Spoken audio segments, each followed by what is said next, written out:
dans l'aorte. Donc, ce sera du sang oxygéné. Mais sur le plan anatomique, ce n'est pas ça.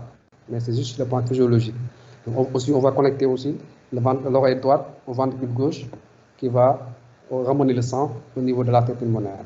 Nous avons aussi la correction. Bon, voilà. Le schéma, il est un peu, ça fait peur, mais c'est une intervention qui est très facile à faire. Mais actuellement, ce qui est en vogue, c'est la correction complète anatomique. Anatomique, ça veut dire ce qu'on appelle le switch artériel. Switch.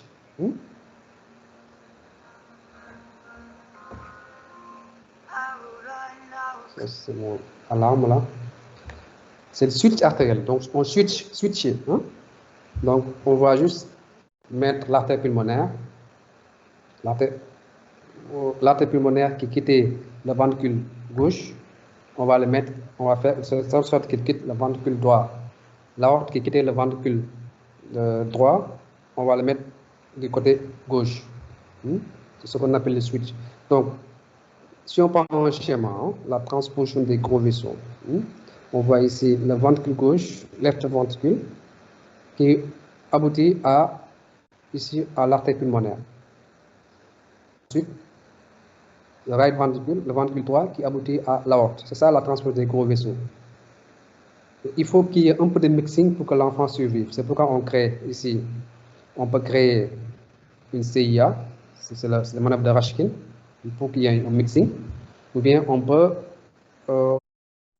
ouvrir le canal artériel ici, pour que les sangs se mélangent, pour que l'enfant vive. Ça ne suffit pas. En général, on complète dans les grands centres, dans tous les centres maintenant, on complète vers 18, après le 15e jour, on fait ce qu'on appelle le switch artériel. Donc ici, on avait l'aorte qui est là. Donc on avait l'aorte est là, qui sort du ventricule droit. L'artère pulmonaire qui sort du ventricule gauche. Maintenant, on va juste ramener cette aorte-là. On va le faire de telle sorte qu'il sort du ventricule gauche. Donc, c'est comme ça. Donc, on va couper ici. On va enlever, détacher les artères coronaires. Ensuite, on va le mettre du côté de la... Donc, en fait, ici, on va prendre l'artère pulmonaire, on va transformer en aorte. Donc, ce n'est pas aussi très physiologique. C'est l'artère pulmonaire qui était là, qui est toujours là. On va le transformer en aorte. Mais comme l'enfant est petit, donc les deux vaisseaux se ressemblent. Donc, on va aboucher les coronaires au niveau de l'artère pulmonaire. On va couper ici l'artère pulmonaire. Et on va aboucher l'aorte qui était là sur l'artère pulmonaire. Donc, c'est là. Elle est là. Donc, les coronaires sont là, l'artère pulmonaire. On va aboucher maintenant l'aorte ici sur l'artère pulmonaire. Et vice-versa, on va faire la même chose pour l'autre. Donc, ici, c'est un bout d'artère pulmonaire qu'on a transformé en aorte. Donc, quand l'enfant va grandir, il y aura des complications qui dépendent en fonction de... Parce que c'est l'artère pulmonaire qu'on a utilisée, donc avec des fuites valvulaires, les dilatations de la racine aortique, tout ça là. À côté de ça, nous avons la transposition corrigée des gros vaisseaux. C'est corrigé, mais c'est une correction qui est physiologique. Ce n'est pas anatomique.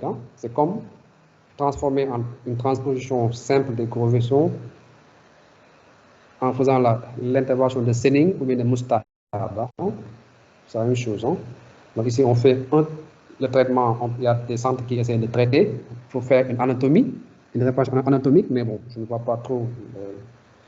Il n'y a pas beaucoup trop de différence parce que ces enfants peuvent vivre assez longtemps quand même. Si la valve tricuspide qui est là n'est pas très, très atteinte. Parce que c'est la valve tricuspide, c'est elle qui soutient la pression systémique. Donc si elle n'est pas très malade, il n'y a pas trop de problème. Donc l'intervention, ces gens de personnes-là, qu'est-ce qu'ils font? Ils font un switch. Donc ils réparent le côté artère et côté artère. Ensuite, ils font un autre switch, mais au niveau de l'oreille. Donc, ils font un Senning, un Mustard. Donc, ils font un switch et un Senning et un Mustard. Donc, c'est assez compliqué, mais parfois ça marche très bien. Donc, c'est ça. Anatomie gripaire, soit on fait suite, c'est le plus souvent. Le rasthénie, c'est on va mettre un pont, VDAP, quand il y a une sténose pulmonaire associée. Donc, il faut le faire le plus tôt possible. Hein. Bon, je pense qu'on va finir par, je pense que vous avez entendu parler de dépoplasie du cœur gauche. Donc, c'est une anomalie de développement du cœur gauche. Le cœur gauche, c'est l'oreille gauche, le ventricule gauche, ainsi que le kilo aortique, hein, de la valve aortique. Donc, toute cette zone-là, elle peut être atrétique. On peut avoir une atrésie de toute cette zone. Donc, le cœur gauche ne se développe pas très bien. Donc, on est obligé de faire une palliation. Cette palliation-là, c'est toute la vie. Hein, et qui va se terminer en général par une transplantation cardiaque. Hein. C'est une intervention qui est très difficile, très lourde. Et il n'y a pas beaucoup de centres qui le font. Hein, parce que le plus souvent, l'enfant, la mère, interrompt la grossesse. Il y a une discussion médico-chirurgicale, gynécologique. La mère décide d'interrompre la grossesse parce que c'est lourd. Mais de plus en plus, les gens ils acceptent maintenant, les mamans acceptent d'accoucher ces gens d'enfants-là, mais raison pour laquelle il faut les opérer. Donc, il y a une intervention qu'on appelle l'intervention de Bill Norwood, qu'il a créée, qu'il a développée. C'est une intervention qui se fait à la naissance. Hein. À la naissance, on va aboucher l'artère pulmonaire et l'aorte. Parce que l'aorte, elle est hypoplasique et atrétique. Donc, l'aorte ne peut pas assurer un débit systémique normal. Donc, pour ça, pour un débit systémique normal, on va juste aboucher l'artère pulmonaire et l'aorte. Ce qu'on appelle un Damus K. Ensuite, on va fermer ici. Donc, le sang qui va quitter le ventricule droit va passer dans l'artère pulmonaire et dans l'aorte et il va être systémique. Donc, c'est sûr que c'est cyanogène, hein, parce que le sang quitte le ventricule droit, il va aller au niveau de l'artère pulmonaire, il va alimenter l'aorte, qui va alimenter tout le système. Donc, c'est du sang qui est cyanosé. Mais, il va falloir maintenant assurer le mixing en branchant, en faisant ce qu'on appelle un Blalock modifié entre la sous-clavière et l'artère pulmonaire droite pour assurer un flux pulmonaire normal. Mais ce flux pulmonaire peut être aussi assuré par ce qu'on appelle une intervention de Sano. Sano, c'est un japonais qui va créer juste un tube entre le ventricule droit et l'artère pulmonaire. Les deux se valent. Il y a beaucoup de discussions sur quelle technique est mieux et mieux. Bon, à peu près, ils se valent. Donc, ensuite, quand l'enfant va grandir, il va dépasser ce cap, donc vers 2-3 mois, on va lui faire une dérivation cardio-pulmonaire partielle. Quand l'enfant va avoir 4-5 ans, on va lui faire une dérivation cardio-pulmonaire totale, donc intervention, une circulation de fond de temps.